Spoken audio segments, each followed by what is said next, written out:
आप लोग। आज हम चंद्रकांता का चौथा बयान देखेंगे। तेज सिंह वीर सिंह से रुखसत होकर विजयगढ़ पहुंचा और चंद्रकांता से मिलने की कोशिश करने लगे, मगर कोई तरकीब न बैठी क्योंकि पहरे वाले बड़ी होशियारी से पहरा दे रहे थे। आखिर सोचने लगे कि क्या करना चाहिए। रात चांदनी है, अगर अंधेरी रात होती तो कमर लगाकर ही महल के ऊपर जाने की कोशिश करते। आखिर तेज सिंह एकांत में गए। वहां अपनी सूरत एक चौबदार की सी बना महल की ड्योढ़ी पर पहुंचे। देखा कि बहुत से चौबदार और पायदे बैठे पहरा दे रहे हैं। एक चौबदार से बोले, यार हम भी महाराज के नौकर हैं। आज 4 महीने से हम महाराज हमको अपनी अर्दली में नौकर रखा है। इस वक्त छुट्टी थी, चांदनी रात का मजा देखते टहलते इस तरफ आ निकले। तुम लोगों को तमाकू पीते देख जी में आया कि चलो 2 फूंक हम भी ले लें। अफीम खाने वालों को तमाकू की महक जैसी मालूम होती है, आप लोग तो जानते ही होंगे। हाँ हाँ, आइए बैठिए, तमाकू पीजिए, कहकर एक चौबदार और प्यादों ने हुक्का तेज सिंह के आगे रखा। तेज सिंह ने कहा, मैं हिंदू हूँ, हुक्का तो नहीं पी सकता, हाँ हाथ से जरूर पी लूंगा। यह कहकर चिलम उतार ली और पीने लगे।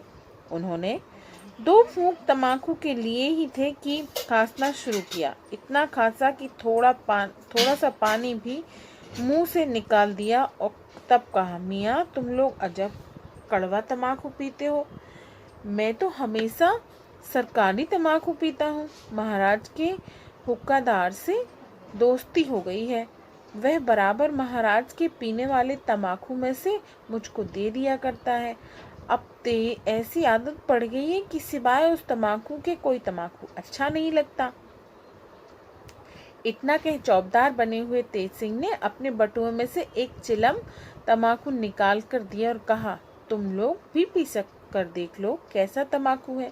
भला चौबदारों ने महाराज के पीने का तमाकू कभी काहे को पिया होगा। छठ हाथ फैला दिया और कहा, लाओ भाई, तुम्हारी बदौलत हम भी सरकारी तमाकू पी लें। तुम बड़े किस्मतवार हो कि महाराज के साथ रहते हो, तुम तो खूब चैन करते होगे। यह नकली चौबदार तेज सिंह के हाथ से तमाकू ले लिया और खूब दोहरा जमा कर तेज सिंह के सामने लाए। तेज सिंह ने कहा, तुम सुलगाओ, फिर मैं भी ले लूंगा। अब हुक्का गुड़गुड़ाने लगा और साथ ही गप्पे उड़ने लगी।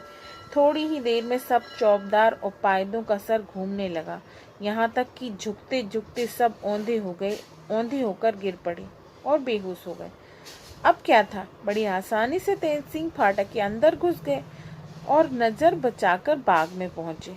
देखा कि हाथ में रोशनी लिए सामने से एक लड़की चली आ रही है, तो तेज सिंह ने फुर्ती से उसके गले में कमर डाली और ऐसा झटका दिया कि वह चूं तक न कर सकी और जमीन पर गिर पड़ी। तुरंत उसे बेहोशी की बुगनी सुखाई। जब बेहोश हो गई तो उसे वहां से उठाकर किनारे ले गए। बटुए में से सामान निकाल मोमबत्ती जलाई और सामने आईना रख अपनी सूरत उसी के जैसी बनाई। इसके बाद उन्होंने उसको वहीं छोड़ उसी के कपड़े पहन महल की तरफ रवाना हो गए और वहां पहुंचे जहां चंद्रकांता, चपला और चंपा 10-5 लड़कियों के साथ बातें कर रही थी। लड़कियों की सूरत बनाए हुए तेज सिंह भी एक किनारे जा बैठ गए। तेज सिंह को देख चपला बोली, क्यों केतकी, जिस काम के लिए मैंने तुम्हें भेजा था वह काम तुम कर आई हो जो चुपचाप आकर बैठ गई। चपला की बात सुन तेज सिंह को मालूम हुआ कि जिस लड़की को मैंने बेहोश किया है, जिसकी सूरत बनाकर मैं यहाँ आया हूँ, उसका नाम केतकी है। नकली केतकी, हाँ, काम तो करने गई थी मगर रास्ते में एक नया तमाशा देख तुमसे कुछ कहने के लिए लौट आई। चपला, ऐसा? अच्छा, तूने क्या देखा? नकली केतकी, सभी को हटा दो, तुम्हारे और राजकुमारी के सामने बात कह सुनाओ। सब लड़कियां हटा दी गईं और केवल चंद्रकांता, चपला और चंपा रह गई। तब केतकी ने हंसकर कहा, कुछ इनाम दो तो खुशखबरी सुनाओ। चंद्रकांता ने समझा कि शायद वह कुछ बीरेन्द्र सिंह की खबर लाई है, मगर फिर भी वह यह सोचा कि मैंने तो आज तक कभी बीरेन्द्र सिंह का नाम भी इसके सामने नहीं लिया। तब यह क्या मामला है? कौन सी खुशखबरी है जिसके सुनाने के लिए ये पहले से ही इनाम मांगती है? आखिर चंद्रकांता ने केतकी से कहा, हाँ हाँ इनाम दूंगी, तुम खुशखबरी कहो तो सही। क्या खुशखबरी लाई हो? केतकी ने कहा, पहले दे दो तो कहूँ, नहीं तो जाती हूँ। यह कहकर उठकर खड़ी हो गई। केतकी के नखरे देख चपला से रहा न गया। वह बोल उठी, क्यों रे केतकी, तुझको क्या हो गया है? ऐसी बढ़ चढ़कर बातें कर रही, लगाऊं तू? केतकी ने जवाब दिया, क्या मैं तुमसे कमजोर हूँ जो तुम मुझे मारोगी? मैं क्या छोड़ दूंगी? तब चपला से रहा न गया। केतकी को पकड़ने के लिए दौड़ी, यहाँ तक कि दोनों में आपस में गुत्थम गुत्थी हो गई। इत्तेफाक से चपला का हाथ नकली केतकी पर पड़ा और वह घबराकर एक तरफ हो गई। नकली केतकी हंसकर, क्यों भाग गई? आओ लड़ो। चपला अपनी कमर से कटार निकाल सामने आई हुई और बोली, ओ अय्या, सच बता तू कौन है, नहीं तो अभी जान ले डालती हूँ। इसका जवाब नकली केतकी ने चपला को कुछ न दिया और वीरेंद्र सिंह की चिट्ठी निकालकर सामने रख दी। चपला की नजर भी इस चिट्ठी पर पड़ी और गौर से देखने लगी। वीरेंद्र सिंह के हाथ की लिखावट देख समझ गई कि यह तेज सिंह है, क्योंकि सिवाय तेज सिंह के और किसी के हाथ वीरेंद्र सिंह कभी चिट्ठी नहीं भेजेंगे। यह सोचकर समझ चपला शर्मा गई और गर्दन नीची कर चुप हो गई, मगर जी में तेज सिंह की सफाई और चालाकी की तारीफ करने लगी। बल्कि सच तो यह है कि तेज सिंह की मोहब्बत उसके दिल में जगह बना ली। चंद्रकांता ने बड़ी मोहब्बत से बीरेन सिंह का खत पढ़ा, तब तेज सिंह से बातचीत करने लगी। चंद्रकांता, क्यों तेज सिंह, उनका मिजाज तो अच्छा है। तेज सिंह, मिजाज क्या, खाक अच्छा होगा, खाना पीना सब छोड़ दिया है, रोते रोते आंखें सूज गईं, दिन रात तुम्हारा ध्यान रहता है, बिना तुम्हारे मिले उन्हें अब कब आराम है। हजार बातें समझाता हूँ मगर कौन सुनता है।